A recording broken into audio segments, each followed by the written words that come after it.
संघाच्या प्रार्थनेत आपले ध्येय हे अवघड असून त्याप्रत जाण्याचा मार्ग खडतर असल्याची प्रामाणिक कबुली आहे, तर जागतिक स्तरावरील कोणत्याही शक्तीने या ध्येयाकडे जाण्यापासून आपल्याला रोखू नये म्हणून अतिशुद्ध चारित्र्याचे वरदान मिळावे म्हणून विनवणी देखील आहे.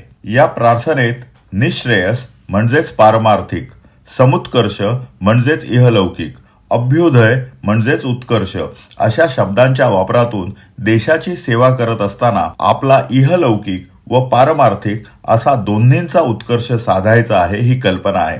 त्यामुळेच संत श्रेष्ठ ज्ञानेश्वर महाराजांनी दुरितांचे तिमिर जावो, विश्वस्वधर्म सूर्ये पाहो, जो जे वांछील तो ते लाहो, प्राणी जात असा सकल सृष्टीचा अंतर्भाव असणाऱ्या पसायदानातून जो विचार जगापुढे मांडला आहे तो विचार आहे.